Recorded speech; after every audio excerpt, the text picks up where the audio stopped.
भाई ये मूंछ रखना हर किसी के बस की बात नहीं है। तो फिर ये मूंछ रखने के लिए क्या करना पड़ेगा? मूंछ रखने के लिए मालिश करानी पड़ा है। ऐसे देखो, हुई ना? ठीक है।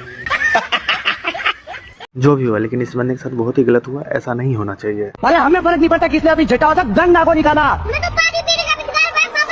जहाँ यमुना बहती दक्षिण में और गंगा हरिद्वार से काशी। पहले कबूतरों ध्यान से सुनना, जहाँ यमुना बहती दक्षिण में और गंगा हरिद्वार से काशी, तो फिर 5000 साल से कैसे प्यासा रह गया भारत के ये मूल निवासी। इसीलिए मैं कहता हूँ, कहने को जोर से बोलो। 10 वाला बिस्कुट का पैकेट कितने का है? ससुर को प्रणाम किया, ससुर बर्बाद। अच्छा जी।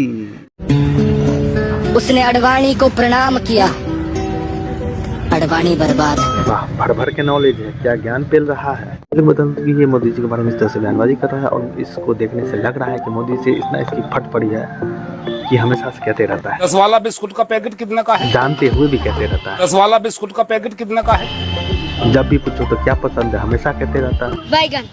तो भाई बता दूं कि इसका तात्पर्य ये है कि मतलब मोदी जी किसी को भी प्रणाम करते हैं तो वो खत्म हो जाता है। हमको ये बात समझ में नहीं आ रहा था कि कांग्रेस पार्टी को मोदी जी ने प्रणाम नहीं किया आज तक, वो कैसे खत्म हो रहा है। चमचे कमेंट करके जाना। पैसा देकर इतना महंगा फोन लिया है, जो मर्जी आओगा वो पोस्ट करूंगी। नरेंद्र मोदी वोट चोर है। पैसा देकर के फोन खरीदा हूँ, इसीलिए जो मर्जी होगा सो पोस्ट करूंगा। ये लड़की 1 नंबर की, नील कट्टी, नील चट्टी, नील भैंसी, सब कुछ है।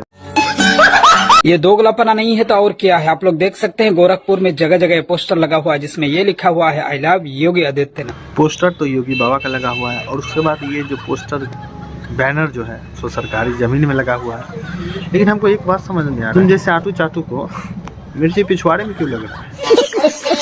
कब तक मुगलों के बनाए हुए किले पर चढ़कर भाषण दोगे मोदी जी? कभी तो अपने बनाए हुए शौचालय पर चढ़कर भाषण दो। हो सोनिया की पाली हुई चमची, मुगल राज से जाकर बीजेपी राज में आने वाली अंडी छिपकांडी।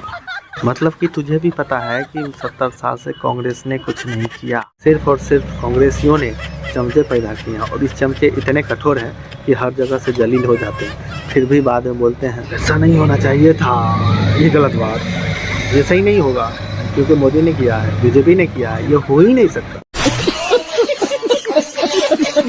तो देखियो आगे का मूवी ऑर्डर तो देखियो, मैं देखता नहीं फौजों की फिल्म। यही हालत दर्शाता है कि मुसलमान कभी सच्चे देशभक्त होते ही नहीं है। फिल्म फौजों की नहीं देखते क्योंकि देखता ही नहीं मैं। फौजों की समझ आती है, मतलब रोमांटिक देखो शाहरुख खान की।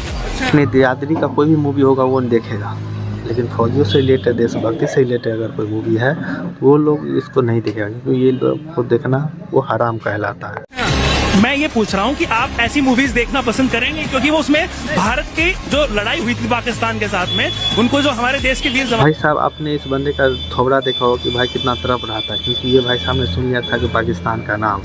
भाई समझ ही सबको, जो भाई अपने देश का हित के बारे में नहीं सोच सकता उसके सामने भाई ये सब क्वेश्चन करना कितनी गलत बात होती है। आजकल मूवीज में रियल नहीं दिखाया जाता, ऑपोजिट दिखाया जावे। ऑपोजिट क्या कैसे? तो उसमें दिखाया जाए, मतलब ये है वो जो उल्टा पुल्टा इतिहास को तोड़ मोड़ो के दिखाया जावे। ये जो बोल रहा है नहीं, ये वही बंदा बोल सकता है जो अपने देश से नफरत करता है और दूसरी बात की किसी दूसरे दुश्मन देश को प्यार कर सकता है। अपने देश के सच्चाई, अपने देश के विकास पे इसको संदेह रहता है, वही बंदा ऐसा हरकत कर सकता है जो बंदा ये कह रहा है। भाई इसको बस एक ही चीज़ कहेंगे और सरकार से विनती करेंगे कि ऐसा बंदा जहाँ मिले भाई इसको डायरेक्ट पाकिस्तान या बांग्लादेश भेज देना। वीर जवानों के शौर्य की कहानी। भैया मैं इन चीजों में इंटरेस्ट नहीं हूँ, मैं कुछ नहीं बताऊंगा ना, मुझे जानकारी है। इसको बस अपने घर के हलाला में इंटरेस्ट है। किसी ने मेरे से पूछा कि तुम कितने में देती हो? अच्छा।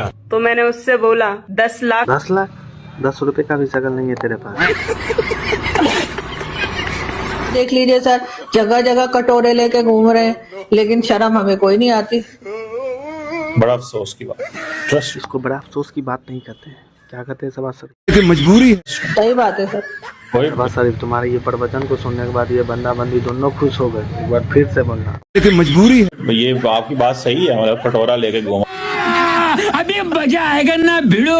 हम ऊपर वाले की खास कौम है, हमें उसने काम से बचा कर रखा हुआ है। हमारा काम सिर्फ मांगना है और किसी तरीके से पैसा यहाँ वहां से लेकर हम मुल्क को चला लेते हैं। पाकिस्तानी एंकर एजुकेटेड पर्सन क्या बोल रहा है, लेकिन फिर भी कुछ सोशल मीडिया पर पाकिस्तानी ज्ञान पे ले आ जाते हैं कि मेरे पास ऐसा है, हम ये कर सकते हैं। भाई हाँ, तुम्हारे पास बहुत कुछ है, तुम्हारे पास कटोरा इतना बड़ा है ना। वरना सर इतने साल कोई कंट्री सरवाइव नहीं कर सकती। ये जरूर हमारे, जैसे कहते हैं ना, हमारे कोई नेक काम है सर, जिसकी वजह से हमें ये सब देखने को मिलता है कि हम इतना पैसा लोगों का खा जाते हैं और डकार भी नहीं मारते, और उसके बाद जो है लोग हमें मजीद दे देते हैं। गजब गैंकर, खा जाने के बाद डकार भी नहीं सही से मार पाती है। और फिर भी सर हम कहते हैं कि नहीं जी, हम तो अभी हमारे पास तो एटम बम है। ये बात तो कहने में कोई भी पाकिस्तानी पीछे नहीं था कि उसके पास एटम बम है। अरे तुम्हारे पास एटम बम है तो तुमको खाने पर नौबत आ जाती है भाई, सही से खा भी नहीं पाते। What is this? What? No, what Pranesh? Are you? यहाँ पे लाइव डिबेट में कॉमेडी शो चल रहा है, जो मतलब कि टीएमसी सरकार बीजेपी को देखना नहीं चाहती है। और दूसरी बात कि वो उसके जो चमचे हैं ना, उसका मजाक उड़ाना चाहते हैं, उसकी फोकाई करवाना चाहते हैं, लेकिन उसको पता ही नहीं चला कि बोलते बोलते उसी का पुल पट्टा हो गया। तो पहले ये सुनो। The anchor or someone from the BJP is the anchor? Sir, you would have to leave. इसका जब पट्टा पास हो गया तो मतलब ये अपना आप खो दिया, और खोने के बाद देखोगे भाई ये कैसे करने लगा, पहले देखो।